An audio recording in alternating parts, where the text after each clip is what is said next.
This is the Economic Club of Florida, a distinguished platform for discussion of the major national issues of the day. On today's program, Lasse Petterson of Great Lakes Dredge and Dock Company on the need for consistent funding for beach restoration and coastline protection projects. So when storms, for instance, go through, what we should do is to build very high dunes and very wide beaches afterwards. That costs more, and maybe the funding is not there. But I think that is a very important thing to look into going forward.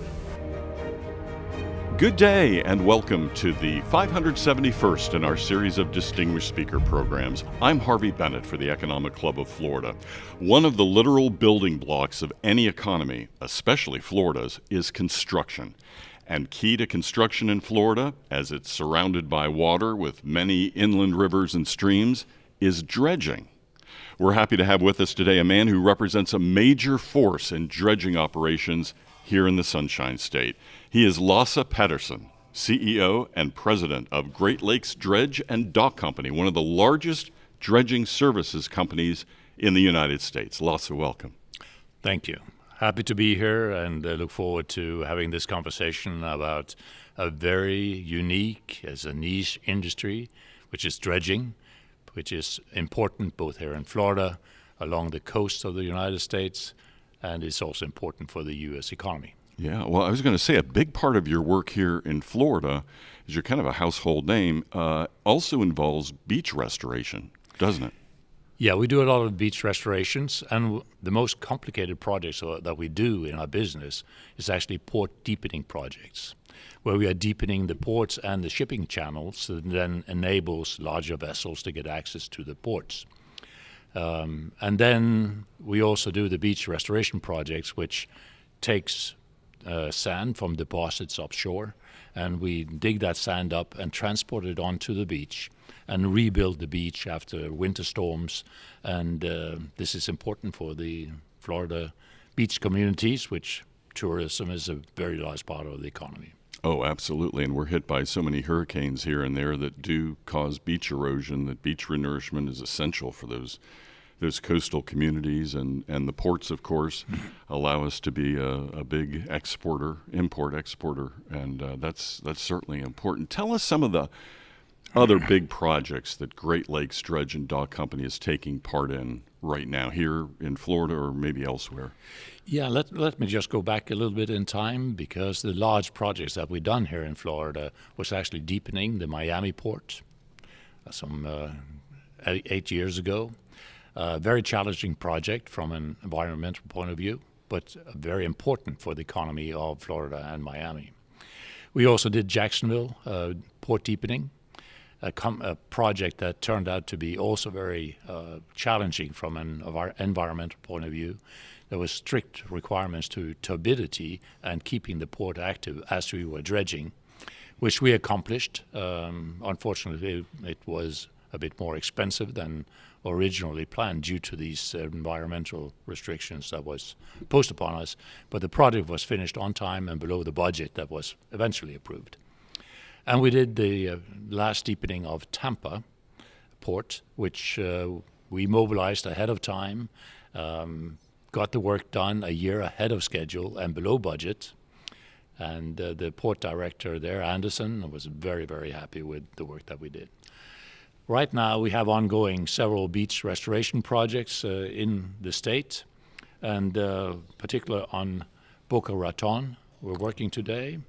And we're also working on Panama City, and we are doing the maintenance work in the Tampa Harbor, where we are rebuilding the beach on Egmont Key with the material that is dug out of the channel. Wow, you hit a lot of the big tourist attractions, Panama City Beach, Boca Raton. You know, dredging always reminds me of a big industrial version of a kid digging in the sand at the beach with a pail and shovel, but you've got some very big shovels and very big pails.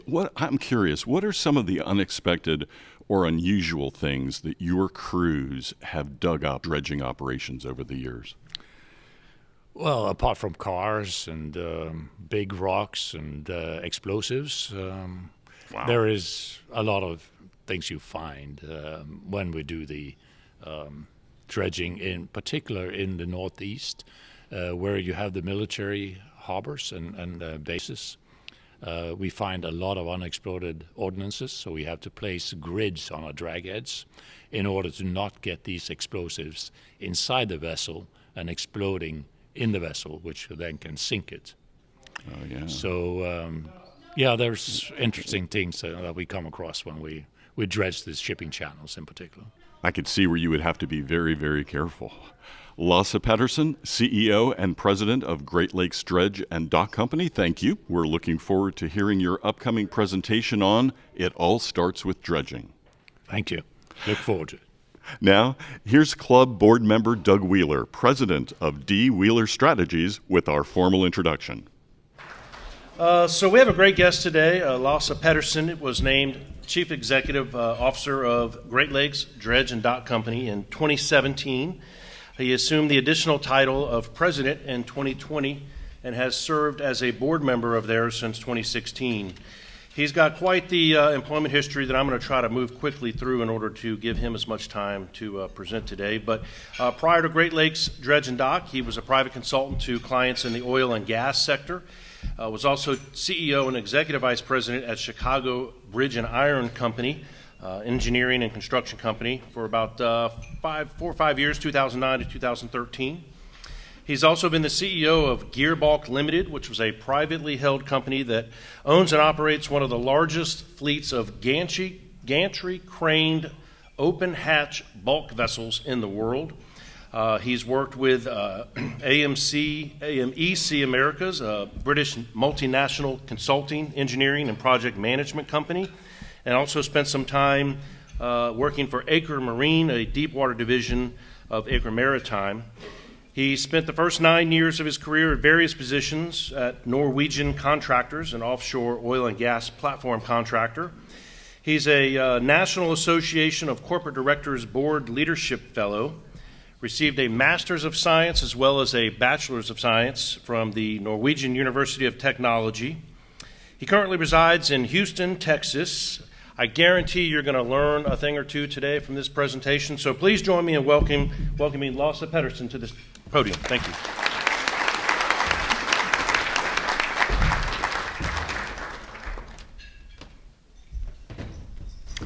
Well, thank you, Doug. So thanks to Doug Wheeler for the invite today, and thanks to Lisette for hosting us. And I look forward to sharing with you a little bit about who we are, what we do, but let me also introduce Mr. Bill Hansen, who's sitting here at the head table, who is setting up our market development and government relations. He's been in the dredging business for 40 years and can help out with a question session, which I hope we get some time to do as well today. So I'll start out by framing that ours is a very niche industry, and that has incredible impact on local, regional, and national economies. And hopefully, when we finish, you will agree with me that it all starts with dredging. We think ours is a really interesting business that not many knows about, but everyone benefits from. Great Lakes is a 133-year-old company. It was founded in Chicago, and Great Lakes has been its business for many, many years. But then in the 1900s, we started to venture out onto the coast, and for the last 40 years, all our business has been either on the East Coast or in the Gulf. Also in 1990, when the dredging business in the United States was suffering from lack of funding, we moved internationally, established a base in Bahrain, and executed a lot of work over the next years in the Middle East, in Australia, in Denmark, and we participated in the latest expansion of the Suez Canal. I took over as CEO in 2017 and decided to move the company to Houston in 2020 because that's where the expansion for our business was, and we were getting into offshore wind, and we needed to have a wide recruitment base for that business, which actually comes from oil and gas. So that is where we are today. And let me show you a little bit about what we do.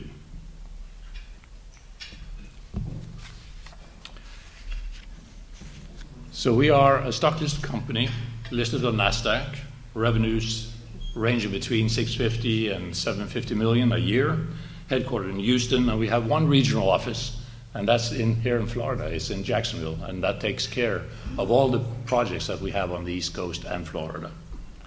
And our focus is on large, complex projects where we are utilizing the complete fleet that we do have on these projects, such as port deepenings and beach restoration work. That's our specialty. That's where we have a competitive advantage. We have a culture of behavioral-based safety in the company, so we have an injury and incident-free culture, which makes us a market leader in safety performance. 50% of the work we do is what we call capital works. There's new projects, which are port deepenings, channel deepenings, and also restoration on beaches. And then the other 50% is more reoccurring work, maintenance contracts for the ports and making sure the shipping channels are at the required depth. Over the last years, excuse me, I'm suffering a bit from allergies, so you have to excuse me for that. Over the last year, we have had a very, very busy dredging industry.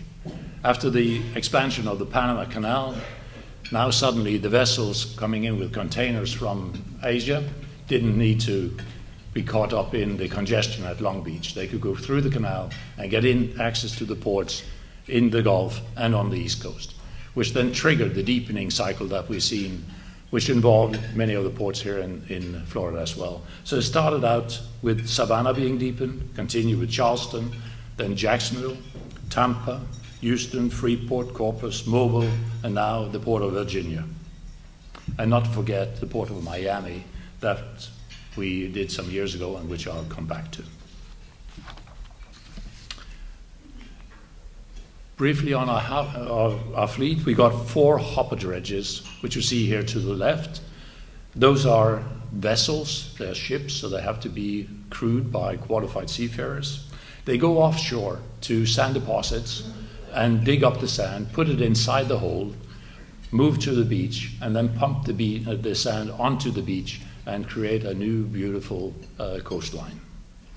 We have the largest dredge in the nation, the Ellis Island, that was commissioned in 2017, and it was built here in Florida, in Panama City, by the Eastern Shipyard. In the middle, you see our mechanical dredges that are clamshells, and they work very well in tight areas, such as in ports, and also they create very little turbidity, which was important on Jacksonville, where we used them extensively to avoid turbidity and keep the port going at full speed at the same time as we were doing the dredging. And on the right is what we call hydraulic or cutter dredges, and they are specialized in cutting hard rock, chopping it up, and then pumping that rock onto beaches or into deposit areas, or we come in with mechanical dredges and then take up the chopped rock and deposit it offshore. The dredging business in the United States is old. As you heard, we are a 133-year-old company, but also the fleet is old. So the average age of not just our fleets, but all our competitors too, was around 40 years old. And in the shipping industry, you scrap vessels when they get to 20. But we are operating old equipment that we maintain very well. But when I came into the company, I saw a great need for having a new build program in place. We took delivery of the Ellis Island in 2017. We commissioned a new mechanical dredge in 2018. We took back the Ohio and Carolina cutter dredges from the Middle East and put them into operation here in 2018. We are now taking delivery of a new hopper dredge, the Galveston, coming out in operation in December. And we have the sister vessel, the Amelia Island, Florida name, that comes out in 2025. And in addition, we are building a very large rock installation vessel. It's the first one in the United States, Jones Act compliant, being built at a US yard, the Philly yard, the Arca Philly yard, and is coming out into operation in 2025. So huge investments going into the industry, and we need it to be competitive going forward. A couple of slides. This is Galveston Island under construction. It's just pictures of a lot of steel, but there's a lot of welding and steel material that goes into the construction here. And here she is, just a couple of months ago, out on the water, and now we're going through commissioning and getting her ready in probably Q4. And here's Ellis Island that was built in Florida. You can see her being launched. It's a major operation, getting her from land and onto the shipping channel. And she's been a huge success for us, carrying 15,000 cubic yards of material inside the hull. So dredging is a business today, but we are dependent on federal funding. So in order to get away from that, we decided to go ahead and diversify our business. We have a 40% market share, so we cannot grow the dredging business that fast or much in truth, even though today we're sitting on a $1 billion backlog, which is great for the company and for the future. So we decided to look for alternative markets, and we are now going into offshore wind. Offshore wind is coming to the United States in a big way. The Biden administration set a target for 30 gigawatts of offshore generation capacity by 2030.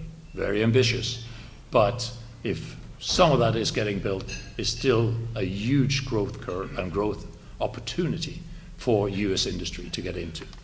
It's a mature business in Europe, but we need to build that supply chain here in the United States so we can participate within the Jones Act, and we are building the large rock installation vessel that we are now commissioned. It's a $250 million investment for us, and we have a contract for it to come out in 2025. And as you can see here, it's happening on the East Coast, and it's facilitating taking rock from a quarry up in the state of New York, put that inside a vessel, take it offshore, and place it with precision around the monopile that is then supporting the tower and the generator that's placed on top. This also enables US content on these projects with the rock supply, with the stevedoring, the pilotage, and also the vessel build and the vessel operations.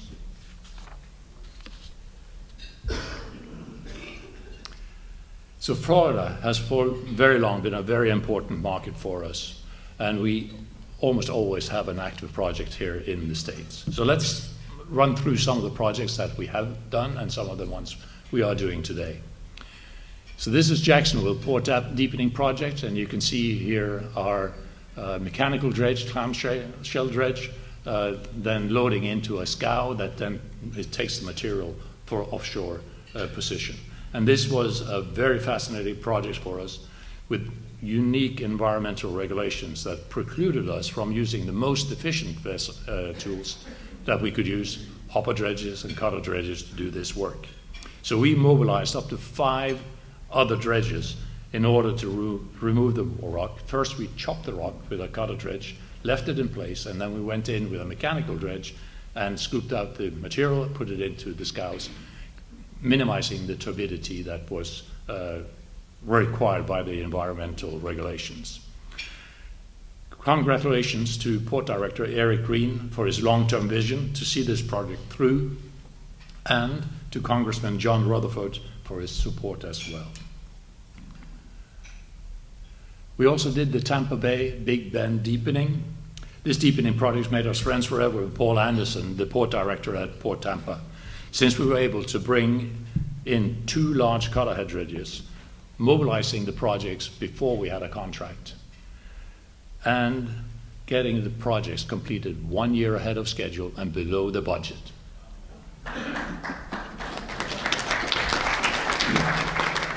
And we were not even able to hold the groundbreaking ceremony until the project was 50% complete. And Paul will tell you, he was getting calls even before we finished for some of his customers asking for an even deeper channel. And I'm pretty sure that Tampa will now go through the approval and move the projects through Congress and the Corps as we speak, and make this a new successful project for the port. And you can see here the dredges that we put in are 2 cutter dredges that are pumping through the pipe onto a deposit on an island, creating a very nice bird sanctuary out there in the middle of the shipping channel. And then Miami. Although this project was a few years back, it's memorable and is significant in many reasons. So Governor Scott was the first governor to fast-track a deepening project on his own, while not waiting for the Corps or the Congress. Bill Johnson, the port director at the time, was instrumental in cutting through the bureaucracy here in Tallahassee and in DC to take advantage of the governor's leadership. And note that this project set off a chain reaction with other governors in other states, realizing that their role in advocating for their seaports as well. Environmentally, the project was a huge success, given the seagrass mitigation areas that were created, using some of the dredge material, and a large amount of corals that was saved, identified, and transplanted. Unfortunately, you didn't hear a lot about the good sides of the project, because the headlines came out from a local newspaper that went out of its way to print misleading headlines and misstate facts on the environmental impacts of the project. Engineering-wise, it was also a huge success, and that it was the first time in South Florida history that a port had deepened without blasting the rock. So we were able to modify our Dredge Texas, large cutter dredge, to chop the limestone in Miami and pump it onto the scows and deposit it with precision in deposit areas. Future challenges for Florida is the Port Everglades. It's a major project pending. It should have been started and it should be finished by now. But it's being subject to an incredible amount of environmental scrutiny. And we are monitoring closely and working with the port and Corps to make sure that the environmental restrictions are actually buildable. And no doubt, by the time, unfortunately, this project will be very expensive. Moving on to beaches. The fact is that the beach market in Florida is only 50 years old, and it goes back to a time when the southeast Florida beaches were more known for the debris that was dumped on the beach in order to create seawalls. And we were the first company to work with the Corps of Engineers and develop the techniques and methods to dredge sand from offshore and place it on the beach. And we have worked on almost every beach in the state, including recently Boca Raton, which you can see here. And the dredge is here pumping from through the pipeline onto the beach. I don't know if you can see it well here, but we have, let's see if this works. Oh, there it is. So here on the beach, you can see the enlargement of the beach. This is the original beach, and you can see we're building it up. And there's pipes here that is then creating the beach onshore. And we are currently working to complete the Panama City Beach. And here we're pumping out at the Charlotte County in Florida. And we're also currently working on the Tampa Harbor Maintenance Dredging Project with our hopper dredge that are now connected to the pipeline, pumping on to the Edmond Key. And here you can see the original beach in the background and the width of the beach that we can create with this material, making the island much more resilient to erosion.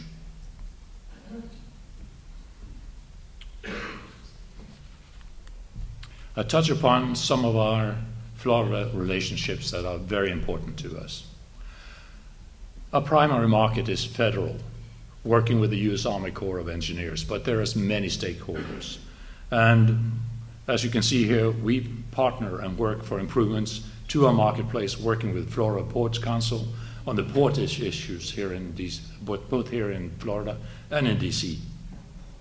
And we have successfully worked together on state and federal funding and policies, including reforming the Harbor Maintenance Trust Fund to make sure that the fees collected from the shippers going into ports are actually used to what it should be used for, maintaining the ports. Florida Shore and Beach on coastal funding, mostly for the state beach funds and policies that help protect the Florida coastline.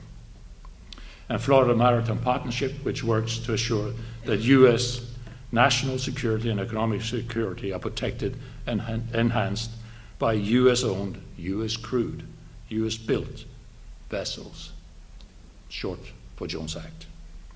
And yes, Florida is active in that front as well, since you have a major shipyard, as I mentioned before, with the Eastern Shipyard in Panama City. Florida Chamber of Commerce has been a great partner for many years, assuring our issues are on the table with state officials. And we have enjoyed a long relationship to work here in Tallahassee with Adams and Reese, with Herschel Vineyard and Jeff Littlejohn.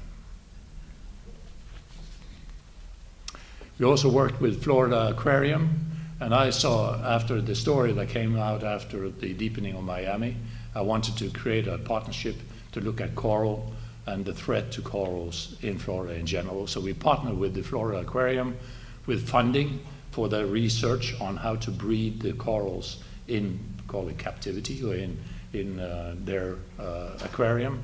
And then afterwards, when we can then put these corals back out there in the ocean. We look for projects where we can cooperate with the aquarium on our projects here in Florida. And also we are engaged in taking care of injured sea turtles. One of my first things when I came in as new CEO, I was asked to donate to a new x-ray machine for one of the turtle hospitals on Jekyll Island. So we shelled out some $30,000 for a new x-ray machine, and that was very well received down there. So I'll wrap up and prepare for some questions. I think it's important that we can listen to you and see what's on your mind. So let me summarize and highlight the importance of Florida ports. Our byline is it all starts with dredging, because we find that every major deepening project has an economic impact that occurs in order of a magnitude greater than estimated.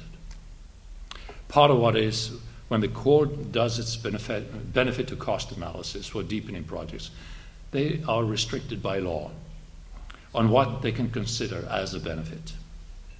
So port deepenings, which typically averages 7 to 8 to 1 benefit to cost to the federal system, are actually much higher when they actually calculate in the benefits to the supply chain and the ports in general.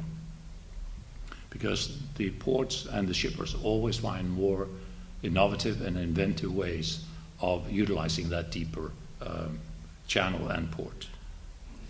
And beach projects, same issue. There's nothing more important to Florida than its beaches. And the benefit to cost ratio for the federal beach projects are lower. It's 4 to 1. But the feds are not allowed to include recreational or tourism benefits in their calculations. So you can only imagine what the real benefit is. And we have heard presentations estimated it in the range of 20 to 1. I know we have a lot of Florida's leaders in the audience today, and I appreciate the opportunity to talk to you about my favorite subject, dredging. Perhaps next time you are enjoying the beaches here in Florida, Panama City to Naples, Southeast Florida to Fernandino Beach, when you look at the beach and you wonder where the sand is coming from. So thank you for your interest in what we do, and hopefully I kind of stimulate your interest and your curiosity about our business, and I hope you have some questions for us, and Bill Hansen will join me here to help answer the more difficult parts of the question. Right?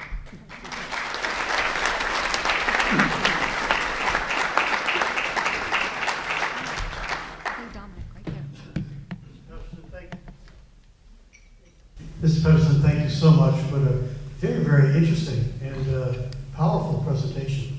I think we don't always realize how much the work you do improves the quality of our life and everything we do, both commercially and recreationally as well. What are the one, two, or three things that keep you up at night, that you worry about with respect to your business, with respect to domestic, or especially international competition or regulations that are imposed on you?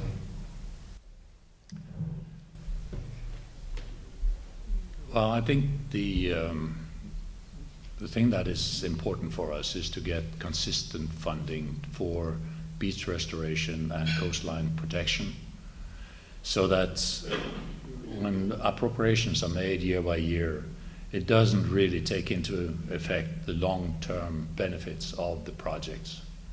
So when storms, for instance, go through, what we should do is to build very high dunes and very wide beaches afterwards. That costs more, and maybe the funding is not there. But I think that is a very important thing to look into going forward. Also, the Corps of Engineers has been a headache for me the last year, because they've been slow in getting their projects, their large projects, approved. So we are looking at, and this is also due to the funding mechanisms in Congress. So we are looking at better ways of funding the projects to completion once they are being approved. Bill, anything you would like to add to this? That's good. Safety is what I think we talk about as well. Yeah, that doesn't keep me up at night, but coming from an oil and gas background, our clients in oil and gas are driving a very, very strong safety culture. Great Lakes Dredge Dock picked up on this 15 years ago and realized we have to improve our safety. Our total recordable incident rates in the dredging industry is 5-6 times what you see in oil and gas.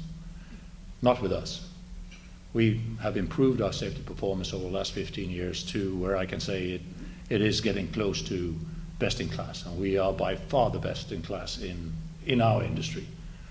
We want people to come to work every day and go home happy and just in the good condition as when they came to work. And that is something that comes from the heart.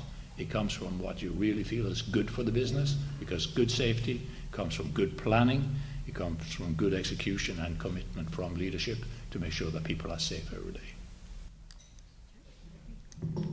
Yes, thank you for coming here today. This was very informational for all of us. So I wonder, is there any chance that y'all could be drilling for oil while you're dredging as well? No, I'm kidding. Actually, my question really is about Panamax and Super Panamax cargo ships. So what's the depth that you're dredging to now? And will that accommodate in the major ports of Florida these Panamax and Super Panamax cargo ships? Well, the ports in Florida is mainly container vessels. And today, the ports in Florida are deep enough to take the largest container vessels in the world. So when you go down to 53, which we have in Savannah and Charleston, you can take in the largest vessels today. But the vessels are getting bigger. So that just triggers new deepening projects to come. And New York, for instance, are now planning to go even deeper. Down in Corpus, we were talking about taking the channel down to 70 feet to facilitate to take the large oil carry vessels into port and do to avoid the transshipment or transloading of oil offshore, which could lead to pollution. So 70 feet is being discussed in the oil and gas ports. Yes, not a completely random question, but I was in Dubai in March and was standing out on the Palm Jumeirah, and you're thinking this is too good to be true. And you're thinking, will this thing sink into the ocean? What types of maintenance do you need to do on projects? Like you're building an island, and is it going to be around in 50 years? Are you continually dredging, or is it kind of set when you're done? Well, it depends on the location, of course. But typically we do maintenance dredging every 2-3 years. On the west coast, it doesn't happen because there's not really a lot of silting in. But in the Gulf and here on the east coast, every 2-3 years you go in and do maintenance dredging. It could also be every year, depending on the flow. Mississippi River is being maintenance dredged every year, for instance.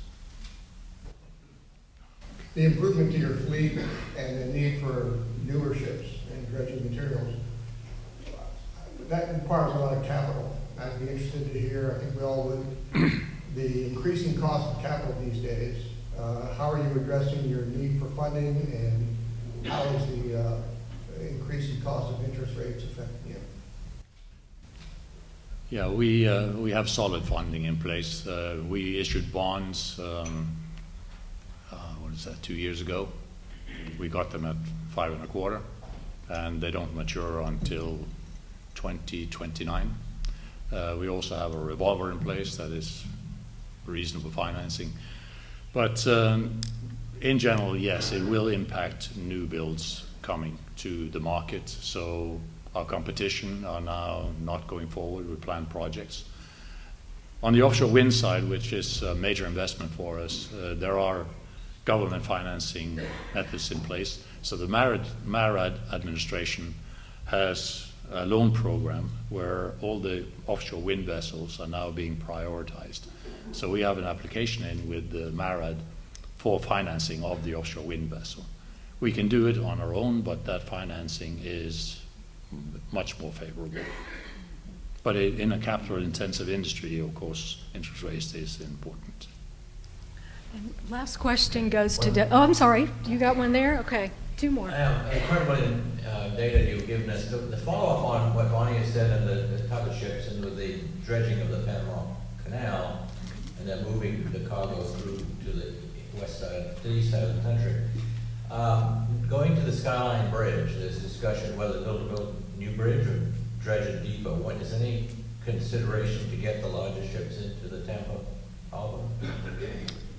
I'm not quite aware of that, but if you are dredging deeper, the vessel tends to be larger and taller. But Bill, do you have inside information? They're going 45, I think is the goal. The bridge is not an impact. It's really more of a cruise ship issue. The cruise ships are the ones that can't fit under the bridge. Okay. It's kind of a mind illusion, but if you dredge, you can dredge as deep as you want. You still haven't fixed your bridge problem, right? So, but it's really more of a cruise ship issue for Tampa than it is a cargo ship issue. I enjoyed your presentation. Thank you for coming. In the area of South Florida, Southeast Florida for Broward and Dade County, I know the sand resources are very scarce down there because of the continental shelf. Has there been any progress in your industry with being able to dredge deeper offshore? And if so, what is that progress? Well, this is a very interesting topic. I had it in my talk, but I thought it would come up in question. The sand deposits offshore are being depleted. And you could say in many respects we're running out of sand, but we're not. We're running out of permitted sand. So what we need to do is for the Corps to make investigations and make available the reservoirs that are out there. We know they're out there, and so we can then go out and dredge that sand and put it on the beaches. Bill, you want to add to that? The question is about deeper as well, and certainly the modern equipment. The modern equipment does have the capability to go much deeper than we traditionally borrow the sand from offshore. So the equipment's not the issue; it's getting the permits to do the work. So Doug had the last question. Since he brought the speaker, I thought that would be nice to allow him to have a question. I just wanted you to maybe talk a little bit about some of the technology being utilized by the dredges themselves. Yeah, the latest dredges that we are building are diesel electric, and we are building them with Tier 4 engines to minimize the emissions. On our older dredges, we have on some of them installed equipment to reduce the NOx and SOx emissions. to upgrade Tier 2 to Tier 3. We've done that on the Galveston dredge for the Houston Ship Channel work. Our newest vessel for the offshore rock installation, we have battery packs on board so that we can do peak shaving for power utilization. It's also Tier 4 engines on board. Carbon emissions, we have a difficult to do anything about that, but the newest vessel can run on biodiesel when that is made available. So we're trying to upgrade the technology in the fleet on the engines, reduce emissions, and become as environmentally friendly as is possible to do, as long as you're using carbon-based fossil or fuels. One thing that we're involved with right at this point in time, we are establishing an operations support center in Houston where we can monitor the state of operations on board each of our vessel in real time. So when there's a problem or an issue with production on the vessel, we can immediately get access to experts and people at headquarters who then can monitor the situation and help with troubleshooting and get the operations corrected in real time. And we just had one example here a couple of days ago where we were able to mitigate a production problem within hours instead of having to travel to the site, get on board, work with the crew, travel back again, which would have taken us a couple of days. So we're always looking for improving our productivity, reducing cost on the projects, and making operations better. So if you'll join me again in giving him a big round of applause. Thank you. Here you go. And this is for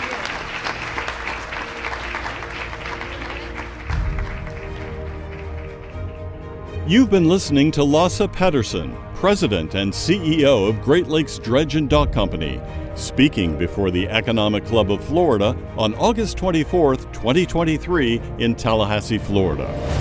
For more information on the Great Lakes Dredge and Dock Company, visit gldd.com. The Economic Club of Florida promotes interest and enlightenment on important economic, political, and social issues of the day.